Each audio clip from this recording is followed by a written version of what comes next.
아, 잘 나오네요.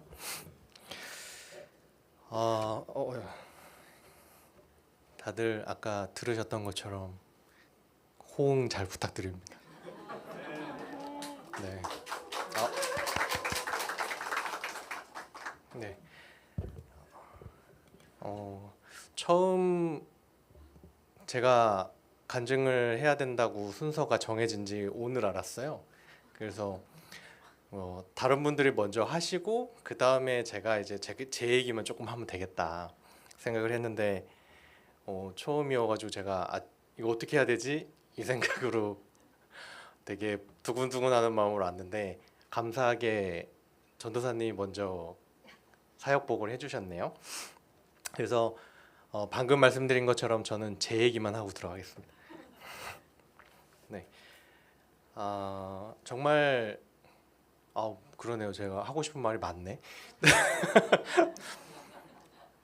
정말 많은 이야기를 할 수 있을 것만 같아요. 그 5박 6일 동안에 정말 많은 일이 헤세드 팀에 있었고 저에게도 개인적으로 있었고요. 그래서 하지만 아쉽게도 다 전달하기에는 제 아내한테 혼날 것 같아가지고 너무 길게는 안 하고 짧게 하려고 최대한 적어왔습니다. 네, 그 중에 제가 적었던 내용들만 간증으로 말씀을 드릴게요. 네, 저는 해외 단기 선교를 청년부 시절에 딱 한 번 다녀온 적이 있었어요. 그때 경험들과 그리고 현지 선교사님께 들었던 내용들 덕분에 저는 제 인생에는 다시는 해외 선교를 갈 필요가 없다라는 생각을 했어요. 딱 한 번이면 되겠다. 전 해외 선교를 그렇게 생각하고 지금까지 살았고 그 다음에 결혼 후에도 한 번도 간 적이 없었는데 그래서 이번에도 가고 싶지 않았어요. 그 아내랑 예인이만 보내려고 계속 얘기했는데 하나님의 인도하심이 있어서인지 제가 깨달음을 얻고 가게 됐습니다. 근데 정말 잘 갔다라고 생각하는 게 저는 예전에 한 번의 단기 선교를 때 경험을 통해서 한쪽 면만 바라보고 살았던 것 같아요. 그거를 이번에 갔다 와서 깨달았어요. 그래서 한쪽만이 아니라 여러 방면에서 바라볼 수 있는 눈과 귀와 마음이 생길 수 있었던 귀한 시간이었고 그 시간을 초대해 주신 하나님께 우선 너무 감사드립니다. 그리고 햇세드 팀을 든든히 이끌어 주신 김성현 전도사님께 감사드리고 그리고 모든 곳에서 활약해 주시고 엄한 농담도 다 받아주신 백영록 사모님 그리고 넘치는 열정과 많은 아이디어를 통해서 미얀마로 갈 수 있는 다리가 되어주신 최희영 전도사님 그리고 든든히 챙겨주시고 그 존재만으로도 감사했던 성부 집사님 그리고 가기 싫어하던 남편의 투덜투덜을 다 받아준 은옥 집사님 그리고 그냥 보고만 있어도 사랑스러운 예인이 없나요 여기? 있을 줄 알고 적었는데 예인이 그리고 우리 멋진 햇세드 팀 모두 그리고 또 밤을 밝히며 기도해 주신 강도현 목사님과 그 자리를 함께 밝혀주신 노은미 사모님 그리고 분당 우륜 성도님들께 감사드리며 제 간증을 드디어 지금 시작하겠습니다. 할 말이 많아요. 네, 선교를 준비하면서 솔직한 마음으로 토요일마다 저희가 모였는데 토요일에 모이는 것이 너무 힘들었어요. 저는 욕심이 되게 많은 사람인데요. 제 아내는 잘 알 겁니다. 그 시간에 차라리 회사에서 일을 더 하거나 집에서 쉬고 싶다 하는 생각을 아주 가끔씩 종종 했습니다. 네, 정자역에서 교회까지 걸어가는 길이 시원한 날씨에는 하천도 보이고 환경도 좋아서 너무 좋았는데 더우니까 왜 그렇게 힘든지요. 입이 이게 대빨 나와가지고 이렇게 걸어가곤 했습니다. 아주 가끔이요. 종종이요. 하지만 다 지나고 보니 그 시간들 덕분에 서로를 더 알아가고 기도가 쌓이는 귀한 시간이었음을 깨닫게 됐어요. 그리고 가는 날 아까 전도사님이 이야기해 주셨던 것처럼 그날이 태풍이 오는 날이었어요. 그래서 태풍으로 인해서 1시간 비행기가 연착됐다는 얘기를 들었고 그 후에 비행기가 뜨고도 제 생각으로는 거의 1시간 동안 기체가 엄청 흔들렸습니다. 저는 그렇게 흔들린 기체를 타본 적이 없어요. 거짓말 조금 못해서 날개가 진짜 이렇게 흔들렸어. 이렇게 중간이었어. 실제로 앞에 앉은 분들이 으악할 정도였어요. 그렇게 몇 번을 사람들이 으악을 외친 걸 제가 들었습니다. 그래서 저는 제 옆자리에서 곤히 자고 있는 예인이를 되게 부러워하면서 조용히 기도했습니다. 하나님, 혹시 오늘인가요? 그 전에 회개하지 않았던 거 지금 합니다. 주님, 이렇게요. 진심으로 기도가 나왔어요. 그래서 지금 이 자리에서 제가 간증할 수 있게 됐지만 그때는 정말 꽤 무서웠습니다. 덕분에 회개할 수 있어서 감사했어요. 그렇게 미얀마에 도착 후에 선교사님의 안내를 받으며 많은 얘기를 들을 수 있었습니다.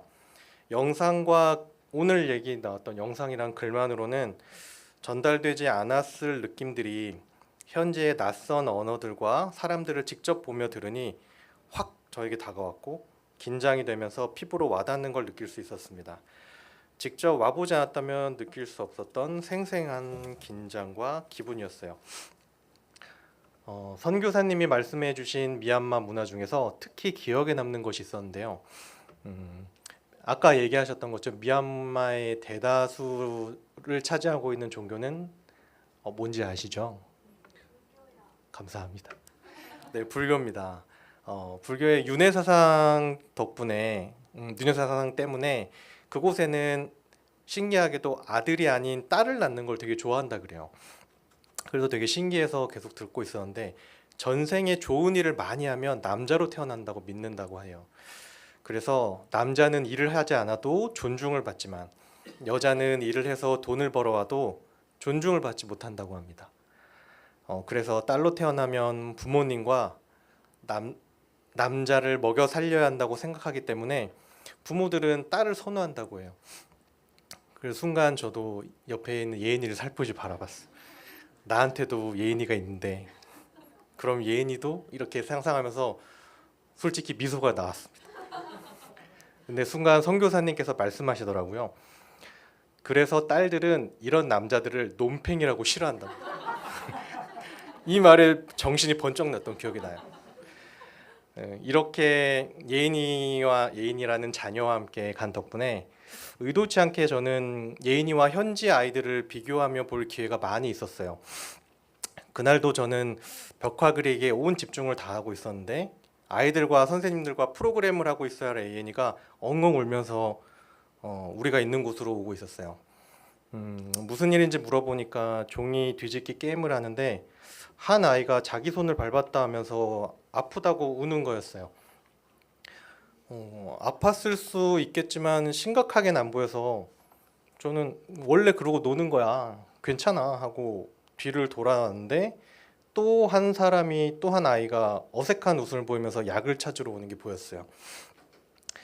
그때는 전 아이인 줄 알았는데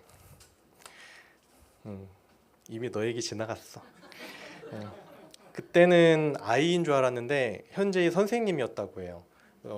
꽤 앳돼 보였는데 고등학교를 졸업하자마자 바로 선생님이 돼서 제가 되게 어린 아이라고 생각을 했었어요. 아무튼 그 선생님이 약을 찾으러 왔는데 어색하게 웃으면서 반창고만 찾으셔서 별일 아닌가 보다 하고 넘어갔는데 나중에 들어보니까 손가락이 꺾였었다고 하더군요.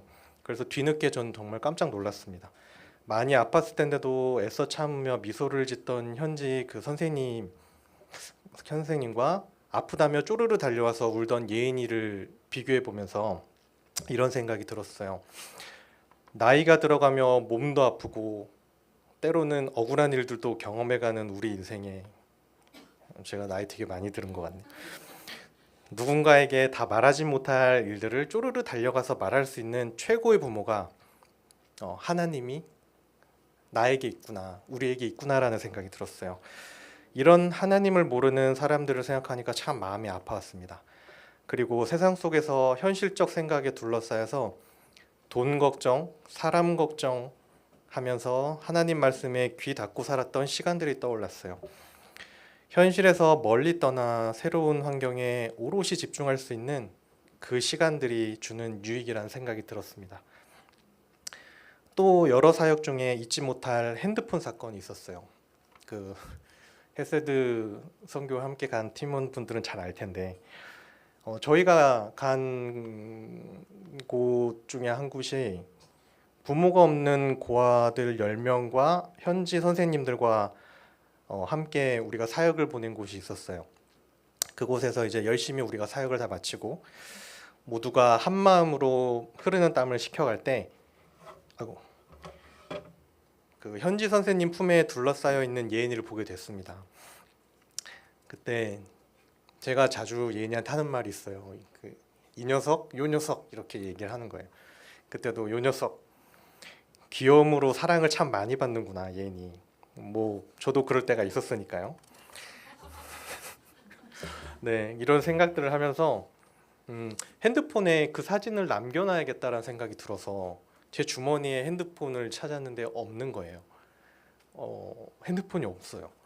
그래서 그때 전기가 안 들어와서 핸드폰 불빛을 사용하느라고 잠시 쓰고 이쯤에 뒀던 것 같기도 해서 이쯤을 찾아봤는데 없고 저쯤을 찾아봤는데도 없어서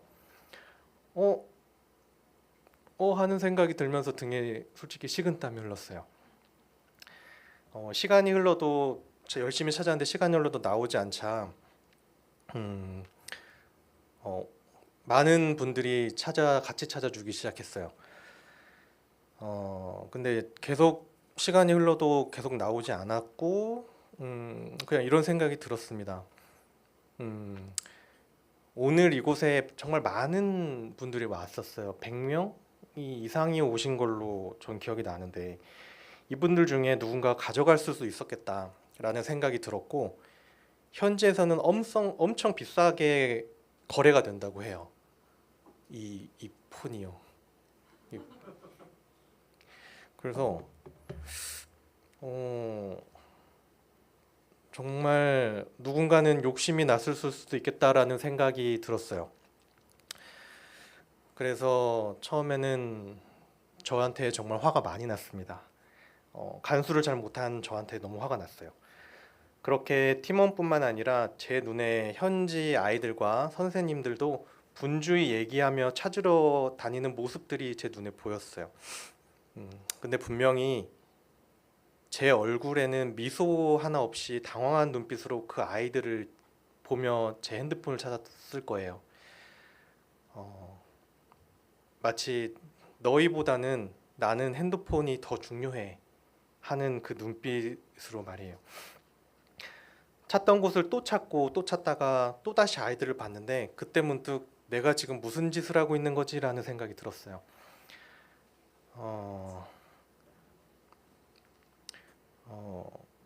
그 생각이 들면서 서서히 제가 정신이 들었습니다. 정신을 차리기 시작했어요. 안 그래도 어제 선교사님이 당부하였던 말도 떠올랐어요. 내일 사람들이 많이 와서 정신이 없을 텐데 물건들을 잘 챙기셔야 됩니다. 특히 핸드폰은 소중하니까 잃어버리지 않도록 잘 관리하셔야 돼요. 잊어버리면 현지 선생님들이 특히 걱정을 많이 하세요. 이 얘기가 너무나도 떠올랐어요, 갑자기. 그러면서 생각이 든 게 내가 지금 이 잔잔한 물가에 돌을 던지고 있구나. 현지 아이들과 선생님들께 죄를 짓고 있구나라는 생각이요. 그래, 누군가 가져간 걸로 하자. 내게 정말 너무 소중한 물건이지만 비싸거든요.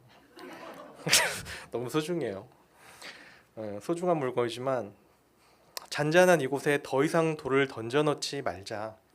사역 잘하고 나서 재를 뿌리지 말자 하고 생각을 하니 마음이 한결 편해졌어요. 완전 편해진 건 아니에요. 하지만 이 마음으로 전도사님께 이제 그만 찾고 정리하고 가도 돼요. 괜찮아요. 라고 말씀을 드린 후에 저 스스로 나 멋진데? 라는 생각이 들었어요. 네. 근데 저 스스로를 이렇게 칭찬하고 있었어요. 근데 전도사님께서 아니에요, 더 찾아보죠 라고 말씀을 하셨어요. 그래서 머쓱해지는 생각이 들었습니다. 그리고 다시 찾기 시작했어요. 근데 그때 한쪽에서 찾았다라는 음성이 들렸고 그곳에 제 핸드폰이 들려 있었습니다. 제가 정신없이 단체 짐을 모아놓은 캐리어에 넣어뒀는데 구석에 붙어 있어서 못 봤던 거였어요.